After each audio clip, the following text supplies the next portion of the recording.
আজকে যে র্যালি, এটা কিন্তু র্যালি না, এটা র্যালির নামে জনগণকে ডেঙ্গু সম্বন্ধে করণীয় এবং সচেতন করা, এবং সচেতন না হলে এটার কি চরম ফলটা কি হবে সেটা সম্বন্ধে মানুষকে জানতে দেওয়া। সেটা শুধু আমরা জানাবো না, আপনারা যারা শুনছেন আপনারা প্রত্যেকে জানাবেন, যারা এই এলাকার প্রত্যেকে জানাবেন। আমাদের প্রশাসক সাহেবের যতগুলি হ্যান্ডস আছে এলাকায়, ওয়ার্ডে ওয়ার্ডে প্রত্যেককে জানাতে হবে। কি জানাতে হবে?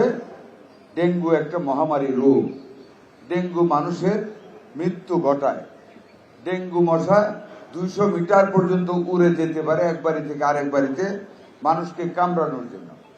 ডেঙ্গু মশায় কামড়ানো মানে ডেঙ্গু হবে। ডেঙ্গুর 4টা ভেরিয়েন্ট আছে, একবার এক এক রূপে তারা, ভূত যেমন এক এক দিন এক এক রূপ ধরে, গল্প শুনতাম, এই ডেঙ্গু রোগটা এক এক বৎসরে এক একটা রূপ ধরে। কোনো সময় হালকা ভাবে থাকে, কোনো সময় বেপরোয়া ভাবে হয়। যেমন এবার ডাক্তার সাহেবরা মানে ইঙ্গিত দিচ্ছেন যে এটা এবার হ্যামোরেজিং হতে পারে, মানে রক্তক্ষরণ হতে পারে, which is very dangerous for life. কাজে আপনাদেরকে অনুরোধ থাকবে, যেটা প্রশাসক সাহেব বলেছেন, প্রত্যেকে নিজ নিজ বাড়ি নিজ দায়িত্বে পরিষ্কার রাখতে হবে।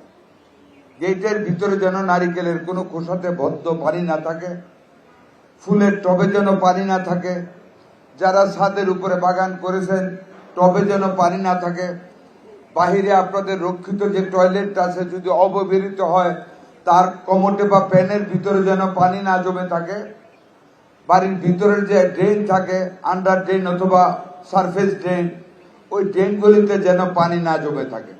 আমাদের মাইকিং হবে, তার পরবর্তীতে আমাদের লোক যাবে, আমাদের মোবাইল টিম যাবে। যদি কোনো বাড়িতে, অনেকে ঢুকতে দেয় না, এইটা করে পারবেন না, ঢুকতে দিতে হবে দেশের সরকারকে।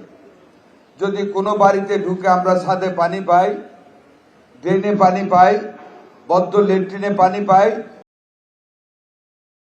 সাথে সাথে জরিমানা করা হবে এবং ব্যাপক হারে জরিমানা করা হবে। কারণ আমাদের বৃহত্তর জনগোষ্ঠীকে বাঁচানোর জন্য আল্লাহর পরে আমাদের দায়িত্ব রয়েছে মানুষের স্বাস্থ্যের সেবা দেওয়া। সেইটার জন্য আপনাদেরকে অনুরোধ করা হচ্ছে, সবিনয়ে অনুরোধ করা হচ্ছে, র্যালি করা হচ্ছে, মাইকিং করা হবে। তারপরেও যদি আপনারা অসহযোগিতা করেন, তারপরে আইনের বাস্তবতা ঘটানো ব্যতিরেকে সরকারের হাতে আর কোনো বিকল্প থাকবে না।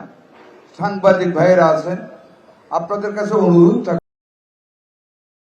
মাধ্যমে একটু জনগণকে সচেতন করার লক্ষ্যে এই জিনিসগুলি যা আমি বলেছি, যা প্রশাসনিক কর্মকর্তা আমাদের প্রশাসক বলেছেন, যা আমাদের সচিব মহোদয় বলেছেন, বাড়ির ভিতরের আঙিনা, বাড়ির ভিতরের ছাদ, বাগান ছাদ, বাড়ির ভিতরের ড্রেন, বাড়ির ভিতরের লেট্রিন, এগুলি সব পরিষ্কার রাখতে হবে। যেইগুলি মশাকে জন্মায়, এই যে বললেন আমাদের প্রশাসক সাহেব, কত 60%, কয়টা ওয়ার্ডে? 75টা ওয়ার্ডে। কয়টাতে পাইছেন? 28টা ওয়ার্ডে সিরিয়াস। 28টা ওয়ার্ডে সিরিয়াসলি ডেঙ্গু লার্ভা পাওয়া গেছে। বলেন এগুলি যখন ফ্লাইং হয়ে যাবে, অ্যাডাল্ট মশা হয়ে যাবে, তো দূর হয়ে কামড়াবে আমাদেরকে, কত হাতে থাপড়াবো বলেন। কাজে এগুলিকে আমাদের নিজেদের দায়িত্ব আমাদের করতে হবে। আমি মাননীয় প্রশাসক মহোদয়কে অনুরোধ করবো, আমাদের আগের সিদ্ধান্ত অনুযায়ী অনতিবিলম্বে আজকে থেকে প্রত্যেকটা এলাকায় মাইকিং করে দেওয়া এবং 2-3 দিন পর থেকে ওয়ার্ডে ওয়ার্ডে যাওয়া, যে এখানে লার্ভা পাওয়া যাবে, অপরিষ্কার বদ্ধ পানি পাওয়া যাবে, ওই বাড়িকে জরিমানা করতে হবে। এছাড়া কোন গত্যন্তর আমাদের হাতে আর নাই। আমাদের এই র্যালি ওই মেসেজটা দেওয়ার র্যালি। আমাদের এই র্যালি, আমাদের দিকে লাল টুপি সাদা গেঞ্জি মানুষ তাকাবে, এরা কারা? এরা ডেঙ্গুর প্রতিরোধে পরিচ্ছন্নতার জন্য আমাদেরকে ডাক দিচ্ছে, মানুষ দেখবে।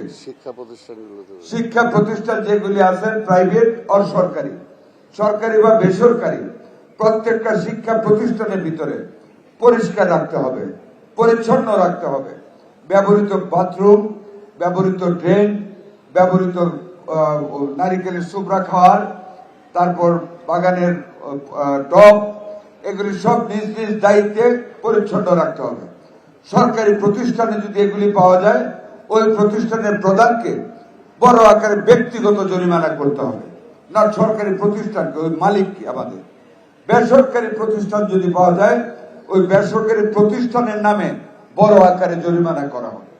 আমরা ডিসি মহোদয়দের সাথে মিটিং করেছি, বিভাগীয় প্রশাসকদের সাথে বলেছি, ডিসি মহোদয়গণকে ম্যাজিস্ট্রেট দেওয়ার জন্য বলা হয়েছে। ওনারা প্রস্তুত আছেন। আগামী 2-3 দিনের ভিতর মোবাইল টিম কাজ করবে ইনশাল্লাহ। কাজে আপনাদের কাছে অনুরোধ, আমরা একটা জনহিতকর কাজে যাচ্ছি, জনগণকে যাতে কষ্ট না দিতে হয়, আপনারা সেই অনুরোধটা মিডিয়ার ভাইয়েরা আপনারা বলবেন, যাতে করে আমাদের আইনানুগ ব্যবস্থা না যেতে হয়। আমাদের যারা কর্মী আছেন, আপনারা নিজ নিজ এলাকায় সকল মানুষকে, রেড ক্রিসেন্ট সহ যারা অন্যান্য কর্মী, সকল মানুষকে আপনারা অনুরোধ করবেন যে এই কথাগুলি আমরা বললাম। আপনাদের সবাইকে ধন্যবাদ। আবারও পরিচ্ছন্নতা ডাক দিয়ে